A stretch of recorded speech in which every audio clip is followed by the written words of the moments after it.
June 3rd, 2026, work session for the city council of Gerhart is called to order. I'm Kerry Smith. You're Mark McLaughlin, yes. and Katie. Katie Volpe. Okay, sorry, I can barely. Sorry. That's all right.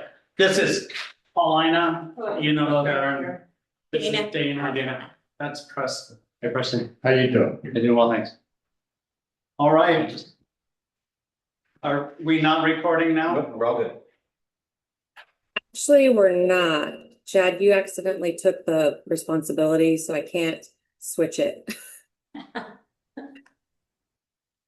Okay, do I need to go back out? Just give me a second, okay? Yeah. So this is what we do at the very beginning. No worries. So cute.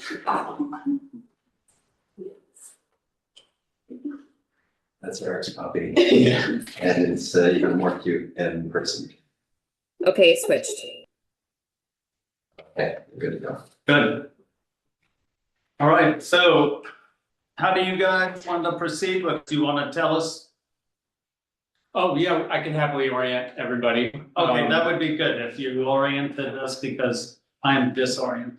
Yeah, no worries. Again, my name is Mark McLaughlin. I'm the Conservation Director at Land Services, and I have Kitty Volpe here, our Executive Director. And so the goal of this work session, and first I want to thank everyone here for providing this opportunity.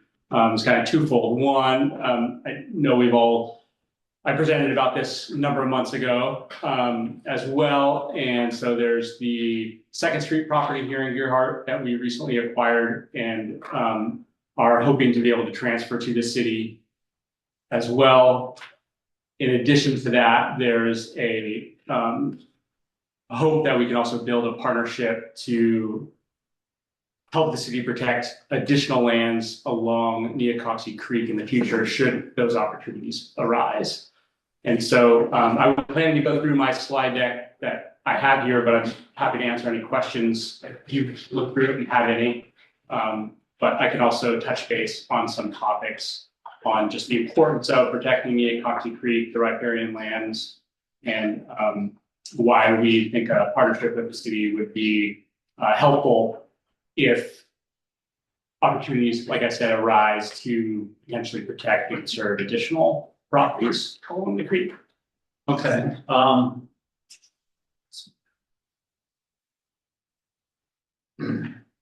that'd be great. I'm gonna leave it in your part because North Coast Land Conservancy, I don't know much about. And what you do and why you do it. Yeah, I can provide some of that context. So yeah, we're a land trust established nearly 40 years ago, and we work from the city of Astoria down to Lincoln City in the Coast Range out to the coastal shores. And so we work to protect and manage lands within our service area with a variety of important habitat types. And we also do some additional work in facilitating land transactions for community groups that have co-benefits with protecting habitats that we want to see protected as well. So some examples of those facilitations also might include community partnerships with cities to protect their drinking water sources and the like. And so we can offer technical expertise in those types of arrangements. Great. And so initially I can kind of bring us back to the 2nd Street property because it's a unique one within kind of our program. There was a community effort to try and protect those properties. And then we initially had a letter from you indicating that the city would be interested in accepting that property. And so that was also factored into our ability to be involved in a project like that. It's typically not something we would be outright wanting to acquire just due to its size and kind of position within a greater kind of community. We're typically working on kind of larger scale connectivity of established reserves. Right, okay, so you're not You haven't worked inside a city limit, basically? We do work inside city limits, but in this way where we're partnering with the city or maybe the Parks District or maybe with the Water District. And it's for goals beyond just the ecological. So we largely do nature preservation. And then when we're within city limits, we tend to want to partner with groups or the city themselves to help you all achieve those goals of open space benefits for the residents and neighbors, and that kind of thing. So it's sort of an additional layer, and the communities themselves tend to be the better owners and stewards of those lands in those situations, because you're the ones that are here. And it can contribute to kind of a bigger part of the benefit for your city itself. Okay, But you do own the Neocoxy Forest property from about Pine Ridge Down north. You have Ish. pieces of land in Gerhart. Mhm. Yeah. Yeah, And those are, they're not connected. I mean, they're in the city and we don't, You know, you don't own those or anything. You own all that outright, right? yes, Okay, no partnership there. Just checking, making sure. yes. okay. Those were not city partnerships. They're also outside of city limits. No, I don't think so. So, For the Maybe when you bought them more. going up into the Neocoxia North, Yeah. up into Surf Pines. Shallow Pines is certainly within the city limits. Mhm. Yeah. That's my properties. Mhm. And then the Akasha Forest, I'm pretty sure that's in the city. Yeah, it's limits. adjacent to the is reserve, which is in in the city. oh, right, on the Mhm. east side there. Mhm. But the thing is, the reserve is on the west side. Well, I understand, and so Okay, is there's the a whole- Neocoxy Forest. There's a whole parcel that's owned by the Strike family. It's on the east side from the reserve. Right, but there's also property that's owned by the Land Conservancy on the east side of the reserve. Okay, let's, And I didn't mean to say we have a black and white approach to it. Right. Just generally, it's a nice way to partner with cities when we're within city limits, right? You know, within residential areas, smaller parcels, because of the community benefits that they provide over and above the ecological benefits. right, good. I guess I would like more of a definition of what partnership means, what that, what would be your obligations, what would be the city's obligations? Yeah, I can speak to that. There's kind of some example draft language. Typically, they come in a form of a memorandum of agreement that we would get established, and we can negotiate what those terms are. But typically, in a partnership like that, we could offer any sort of technical expertise with evaluating properties, with prioritizing if there are certain properties that you would want to try and target in protection, or at least be available to target to protect those. And so we can offer due diligence review, environmental assessment review, technical expertise in the transaction aspect, the creation of donation agreements, all that kind of stuff. So just stuff that we typically are involved in throughout a project when we're trying to acquire or accept land. And so up until the point then it becomes like the city's property. So we can just help with whatever your needs would be along that path. Say there's a property that that the landowners want to donate, and we have and only have always worked with willing landowners, right? So we're not out there trying to get property from people. It's always a partnership with the landowner as well. And so say there's a property within this corridor that somebody wants to donate, and then we would help facilitate that Okay. by providing any expertise and skills and needs that the city would want in evaluating that. Okay, so So for example, Second Street property, let's say hypothetically, that property were to come back to the city after you have helped us do all of that, effort. What then is the city's obligation? What then is the city's risk? I mean, is there, would we have to maintain insurance on that property? What would be the rules? Are people allowed to walk on that property, or can they just stand at the edge of it and look in? What does that mean? Yeah, I mean, those are all great questions, and those can always be kind of negotiated or determined, right? One thing that we would want if with a transfer of property back to the city would be some sort of level of protection. Typically, it could be in a form of like a deed restriction saying that this property will just need maintained as open natural space. And if you want to allow public access or anything like that, I think could be certainly viable. Wouldn't want necessarily maybe to cut down everything and make it like an open park, but maintaining natural values and a landscape that people can visit, but also observe, and just allowing the natural ecosystem services that open space can provide too. So, like, just to piggyback on that, so that property, to my recollection, it's already gotten a driveway built into it, or, it's cleared out to cut trees or survey or whatever they were doing. It seems like a natural place where a bench might go. Yeah, So somebody could sit there and contemplate. yeah, Is that something that's okay? yeah. As far as low risk, I think something of a low passive recreation, something like that would be fine for a site like that. Mhm. As long as we're not disturbing it more than it already has been disturbed. Is that the idea? Yeah, and I should say it's not that we're in the business of keeping people off land. It's important for people to be able to visit these open spaces.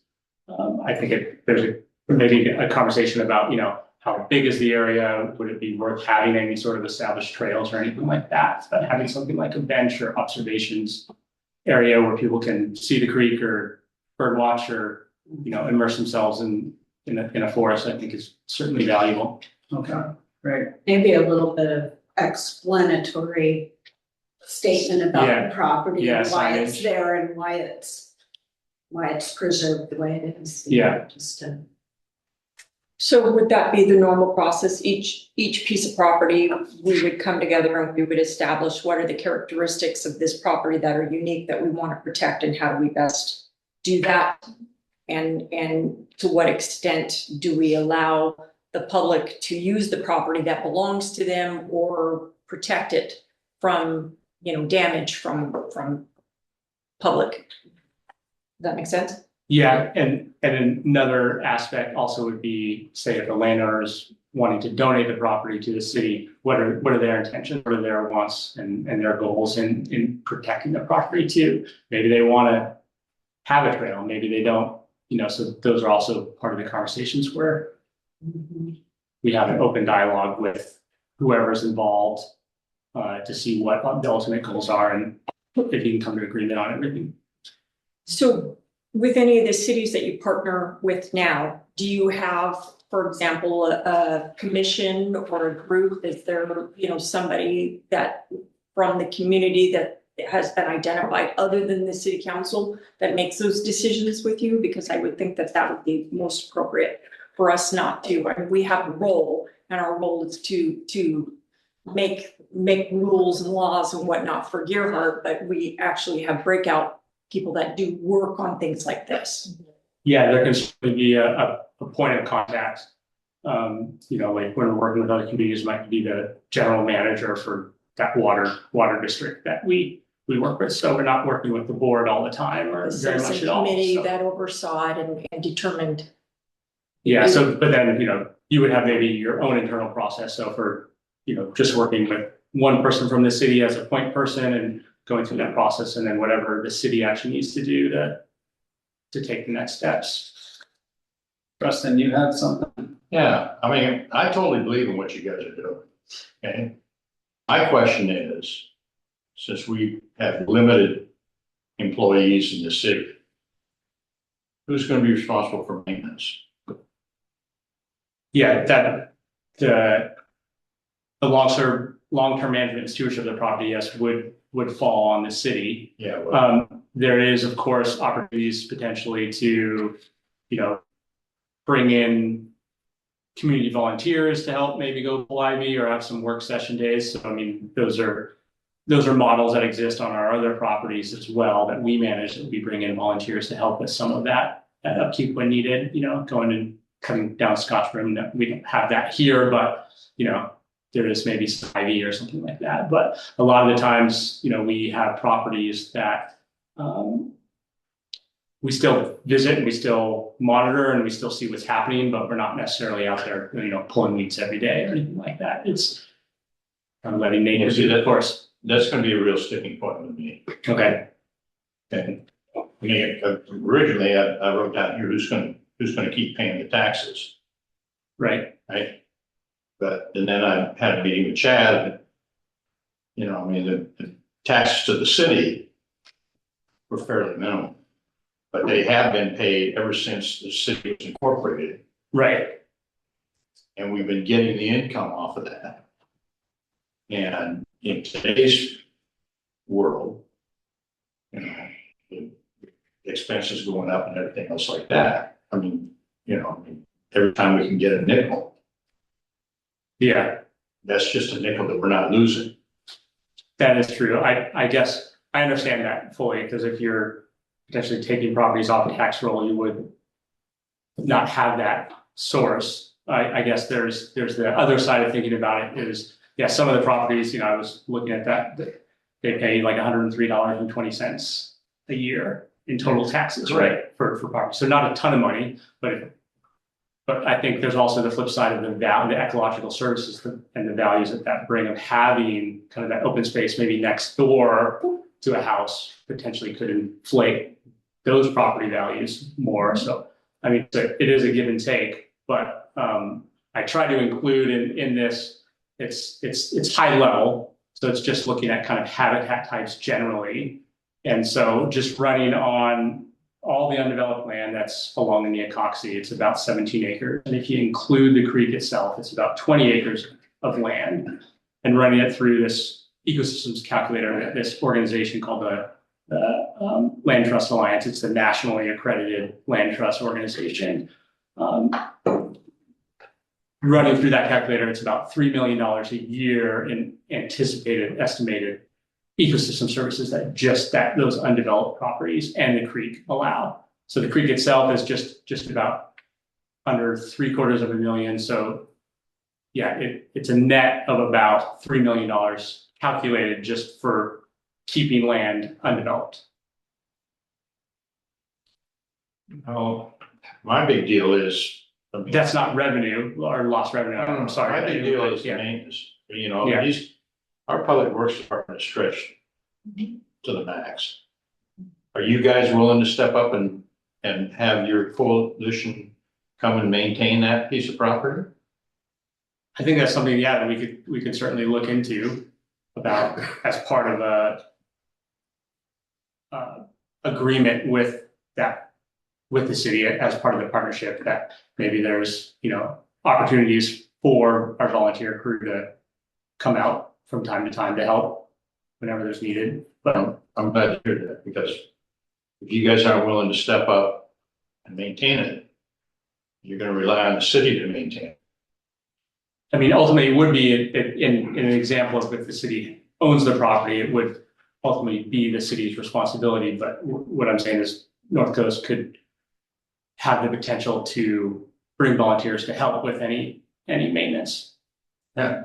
What you're asking us to do is now you guys have it, because you had a bunch of people put up the money in order to purchase the 2 lots or 3 lots. Okay. 2 lots. Okay. And now what you're willing to do, what you want to do is to turn it over to the city. We've got enough parks in this town.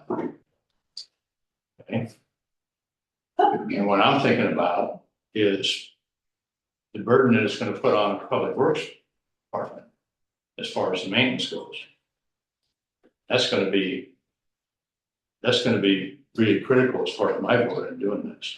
Yeah, that's understandable, that it is something that the city would have to factor. But I don't need any more expense. Yeah, I don't know what an expense would be in maintaining, taking care of that property. It's already in a pretty natural state. And it's not like you need to mow anything or there's no facilities to maintain, so, I think yeah, so there's maybe some ivy that would need to get pulled from time to time, but I don't know, a lot of maintenance or upkeep that would be needed. Because you're preserving it as kind of a natural open space. Yeah, but the ivy isn't natural. Yeah, That's why we wanna pull it. Right, and Excuse me? That's why we wanna pull it, or cut it, or. Well, I think that the people that came up with the money ought to be, to buy this property, ought to be the ones that maintain it. well, Preston, that's a good idea, and maybe we should discuss that during our work session at the end of June. Okay. And we can move forward with. So, can I just interject one thing? Oh, I don't see why Apropos to not. what Preston's saying. Two things. Number one, myself, Todd, and Robin Lane all cut pretty much all the ivy back off. We went in there as volunteers and pretty much cut it off. I mean, I don't think we hardly missed anything. So that's pretty well taken care of for a while. I mean, I don't know how Yeah. often ivy has to be cut around here and, It needs to be pulled. You need to get the roots out. no, but you can cut it and it stops it from going off the tree for the time being. Nobody has the strength to pull out ivy roots. Nobody's gonna have. Forest Park in Portland, they let that go, and now they've got a huge problem. Right, so we're not letting it go, is what I'm saying. We pretty much beat that back last fall. The other thing is, I'm a land steward for both the Shamrock Pines property of the Land Conservancy and the Neocoxy Forest, which is east of the reserve. I'm the land steward for both of those, even though I'm not very good at them. But, and as far as maintenance goes, there's really not maintenance. I go in there, I look at the property, I walk the property, I might pick up a few pieces of trash. It takes an hour and a half, depending on which property you're talking about. But there's the only maintenance that the Land Conservancy has done on those properties is cut back the Scotch broom and a little bit of holly, maybe. Correct me if I'm wrong, you guys jump in. But to my knowledge, there's really no Scotch broom over on Second Street. I don't think there's any there. So as far as the ongoing maintenance, it's not gonna be huge. There's not much maintenance that really has to be done. If a tree becomes a hazard tree, we'll probably have to go in and do something about it, right? And you guys, from what I read in here, you would prefer that it gets cut and that it gets left where it falls. So it doesn't have to be hauled out or cut up or anything like that. So we're limbed up, right? It doesn't have to be, none of that has to happen. So the maintenance is gonna be minimal, I guess, is what I'm trying to say. So, and I know that this is early days for this kind of conversation, but I would think that along those lines, because this community sometimes has disputes, there are people who believe they know everything that needs to be known about what plants need to stay, and then there are other people that believe that they know, and they're not always the same thing, right? Right. Not everybody agrees. So I think that if we were to have a successful partnership, we would have to establish right off the bat what could be removed without, a hue and cry, and what could, because somebody will challenge you if you remove something on a piece of property that wants the public hearing. So I think there would need to be clearly established rules. And then, we would have to designate, like, once a year, we have a cleanup day where, you try and gather 5 to 6 volunteers to go through and do what needs to be done, or at least a preliminary assessment, and then tackle it kind of thing. I don't think that you can just expect the property to stay there. And also, my biggest fear with the storms around here is the damage that they do to the trees. And then one of the trees falls on a house because we've allowed it to stay too long, we haven't removed anything because we're afraid because it's protected property. And then we end up with a problem that we have is our responsibility to fix in somebody's house, and we can't afford that. That would be my biggest concern about taking on responsibility for this property. So I don't know. We have that same, issue with the properties that we own and almost every winter, approaching winter, we get a lot of phone calls and it's, the worry about the coming season. Oh, I'm worried about this tree. It's close to the edge. And so, yeah, that's definitely a real thing. I think it's probably something that the city isn't unfamiliar with dealing with. It's, you own public lands, you have neighbors, there's plenty of rules and tools around how to address that. There would be no rule on Second Street that you can't address a hazard tree. If it's deemed a hazard, we do the same thing, on our nature preserves. If it's deemed a hazard, we address it as a hazard.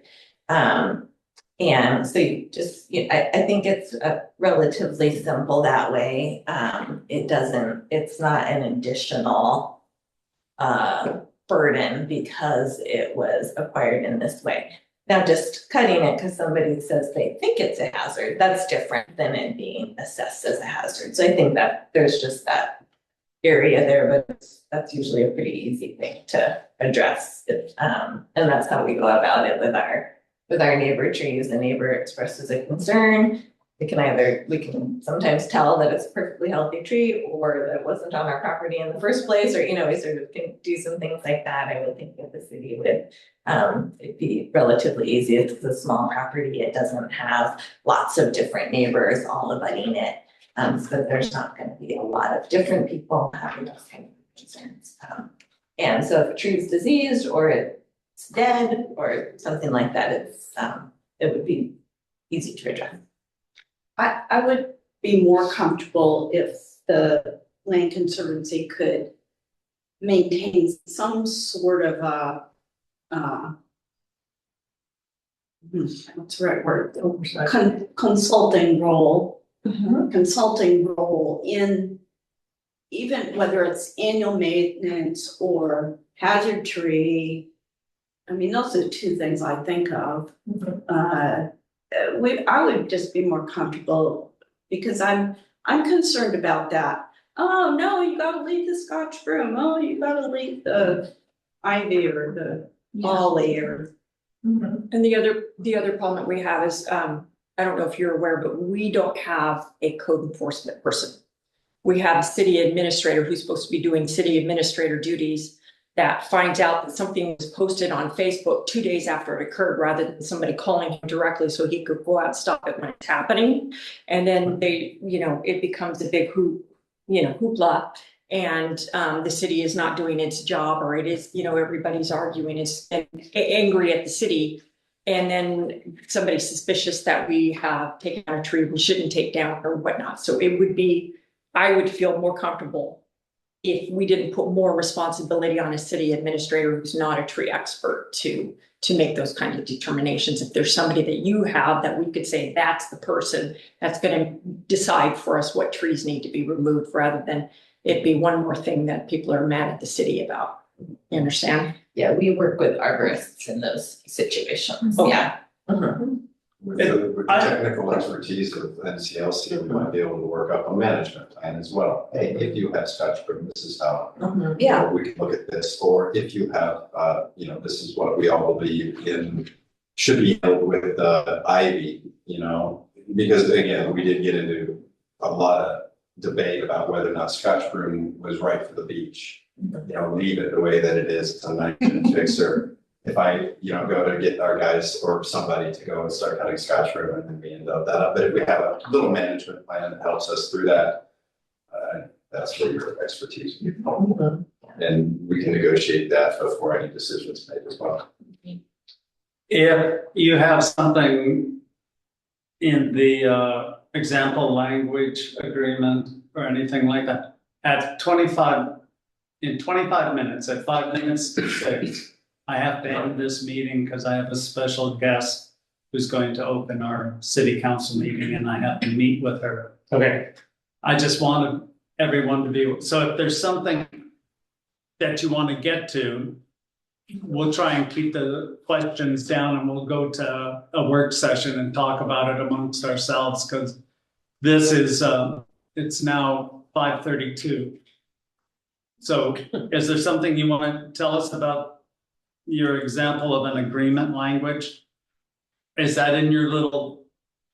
in that packet, yeah, there's, so in the larger packet, in the facilitation framework that says example draft, it has the down arrows on it, that one. So that kind of shows a typical framework process on the front page. And then most of the rest of the document is just kind of a standard, not standard, but it's a typical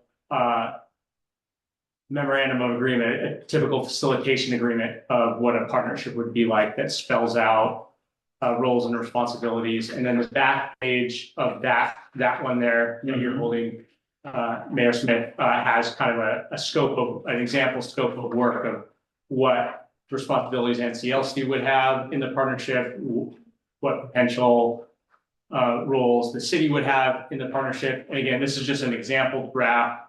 All of these things can be discussed, negotiated, modified where necessary. So yeah, there's some legalese in there, but it's an example of our typical agreements that we have when we're partnering with other communities and groups. So this is you use this on other cities. We have, I don't know if we currently have an MOU with them. So we have some agreements with some special districts, some water districts. I think we're working on a few with a couple other municipalities. Okay. But this one was an example one that we have used in the past. As an example, but not the finished product. It was basically the finished product, and I put an example and changed some terms, included, you know, city of Deerheart as opposed to city of blank, you know, but yeah, so it's a pretty flushed out agreement. Great. But again, anything in there, you know, there's nuance to everything, so would always be happy to discuss a particular point if you had questions on it. I know it's a lot in a short amount of time to try and discuss, but yes, that's the big thing. That's why I figure we need to put it in with our other work session stuff, because this is like, for me, 2 days of reading and thinking. yeah. I guess if we could start though, you answered a lot of my questions. Okay. And like Preston said, I certainly support you. It's not that I don't support your goal. It's, I'm trying to figure out how we can, you know, find a good tipping point to where the city of Deerheart can afford to be part of that without, you know, with the minimal resources that we have. But if we can find a way to do that, I would certainly support it. Mm-hmm. Yeah, I think it would be great for us to, because there's sort of two things in all of this. One is Second Street itself, and is there a way that we can sooner than later have the city of Deerheart feel good about welcoming this into their city ownership, and then, you know, related to that, but separately, are you also interested in exploring this vision for protection of open space within the community? In which case we could be a very good partner to help you achieve that kind of thing for Deerheart. We have many supporters in Deerheart, and so certainly and we have staff who live here. You know, we're not separate from Deerheart. It is also a part of our lives and our community, and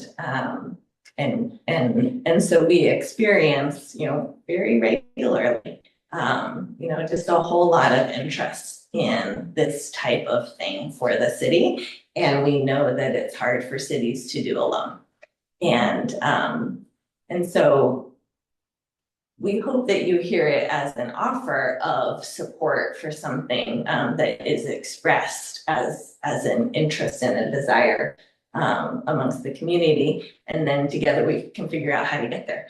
And we do have this whole niche expertise, and we can do a lot of stuff, and we also are a phone call away, and we're a community institution, so we'll be here. And we wouldn't ever want to go forward with something and then we don't just walk away. Even in the absence of formal agreements, you know, we do work parties with the city of Seaside from, you know, properties that they became the owners of decades ago. And that's because Seaside is in our community also, and the Neowana estuary is a beautiful thing to protect on the coast.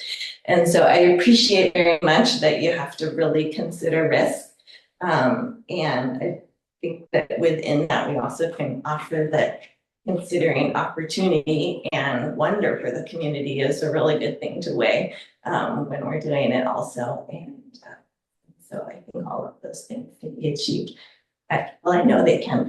It's been done before, and it's hard to regret, you know, having protected places. It's usually after they're gone that you regret not protecting them.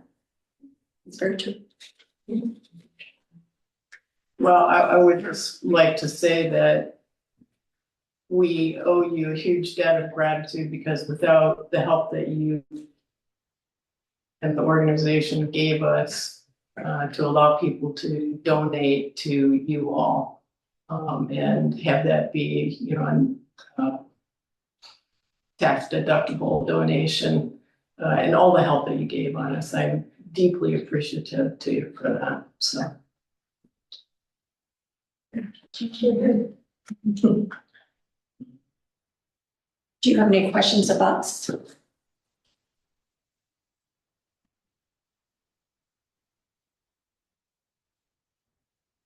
I guess the one question I did have is about, sorry, it's kind of a process question, but just what would be the next steps within the city? What would be needed? Say there's this hypothetical, let's say there's, you know, momentum to first transfer the Second Street property, just what would be the next steps in that? Is that a decision that, you know, the council needs to vote on? And what's that process like? Well, same with the facilitation agreement, just what the city process is and getting something like that established. once we get a consensus from the council, and I believe we could do that maybe in July after our work session in June, because this is a lot of information. Yeah. Everything needs to be digested individually, and then we need to come together and talk about our questions about things. But if we do come to a consensus, it would be at the July meeting. And then what would happen is, I don't know how to proceed.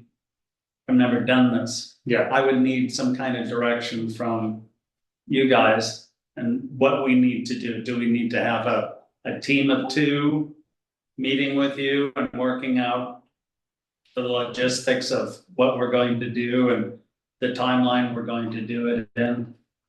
But that is what I envision happen. It's That's helpful. I would Yeah. have some research questions too, to give to staff, get some feedback before I want to talk about a consensus or anything. I want to know about the cost of, you know, what we're losing in taxes and what we'd be paying in insurance and some of those type of things. Mhm. Well, it might be a little longer than July. I can't. I'm optimistic. Yeah. On so many things. Yeah. But the memorandum of understanding and the covenants and restrictions, those are the 2 documents that we need to kind of look through. I'm thinking since you gave them to us pretty much everything in those documents is okay with you, Yeah, right? yeah, So we just need to kind of decide, or is it okay with us, or where it's not, yeah, then we bring you in to talk. Have our attorneys look it over. yeah. Right, legal Yeah. does have to look at it. Yeah, and that's to be expected, and yeah, so the covenants and restrictions, and that one is an example of, say, what could go along with Second Street when it's transferred in order to have some guarantee of protection of natural space. Separate from that, but aligned would be the facilitation agreement, which is the document. And that is how do you formalize a partnership? We have many unformalized partnerships that we still get a lot of stuff and work done and achieve, dual goals. So it's always, I think, helpful though too, to have a more formal agreement so everyone knows their roles and responsibilities and what the expectations are. Because even if you have that maybe as a conversation between two organizations, if you don't have to formalize, if a person leaves, maybe there's some, loss of institutional knowledge there. And so, but that wouldn't necessarily have to be that facilitation agreement wouldn't need to be completed, say, before Second Street. Yeah, Second Street can be its own thing, and so that might be easier to prioritize and digest. Okay. Yeah. Okay. And I think in my, The covenants, when you say Second Street, you're talking Yeah. about covenants. Mhm. yeah, Yeah, and And the those could concept come of along receiving later. it. yeah, the concept of, is the city open to receive it? And would you be comfortable with, some restrictions on what could be done or not be done on property? So I think in my slide deck, because it was from many months ago, it mentions Second Street being a proof of concept for the facilitation agreement, but that was the first time I spoke, it was many months ago, so I think that the timing of things, it's kind of maybe flipped, where it's Second Street first and then an agreement can be made. So, sorry, I didn't catch that in my slide deck, I was looking through it before this afternoon and realized that that previous language was still in there. And the exhibit B is kind of attached to this annual as like, this is what we're gonna do and what you're gonna do. It's Yeah, the scope of work, yeah, just an attachment. yeah.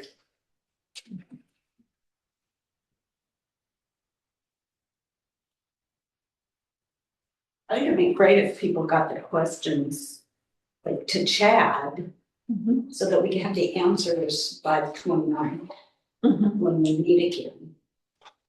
I agree. That's a great idea. So that we're not just coming up with that at the end of the month. We have a whole month to read this and think about it and ask questions. And And we're while very you're- available for being asked questions along the way too. And so if that's helpful at all. And then would be curious of your question, if that's whatever you're comfortable with, but curious of your questions along the way also, even if we're not the one to answer it, but we're used to a variety of things coming up and we are very interested in being innovative or creative, so knowing what the concerns are helps us think about like, maybe if we looked at it this way, or we did this other thing, or we sought this resource that didn't come up in the work session.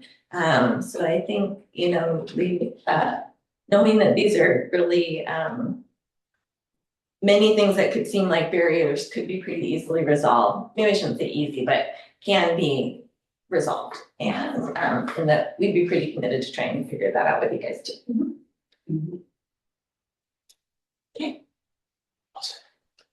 Thank you. Anyone else with anything? Preston? Dana? Thank you very much. Thank you. Thank you. I really appreciate your time here today, and just want to say thanks to Chad. We've been trying to schedule something for a number of months now, and it's always, I know it's hard to do that, so I just appreciate you all for the time here tonight, because everyone's busy. It's hard to get us all in one place, so thanks. It is. Yeah. Great to see you. I'll keep in touch with you and then you can disseminate information to wherever you are and then as the questions come in, we'll talk about them and then get ready for the next session. Okay. So do we want them to be at the work session? No. They do not come on the 20th. No, they do not come on the 29th. This is going to be our work session on many different levels. And I don't want to bore you with it because I don't know which section it'd be in, first or the fifth. But thank you very much. You're welcome. I'm very interested in this. We have some reading and thinking to do. Yeah. And I really like the idea if this works and works as well as I think it will, continuing on with a partnership with you guys. We hope that as well. I like to see that land protected. I don't have my fingers crossed or anything. I just would like to. Well, it seems like it's protected already. All right, is there anything else? Then I'm gonna adjourn the work session. We have 13 minutes until the city council starts. Thanks again. Thank you. Be well.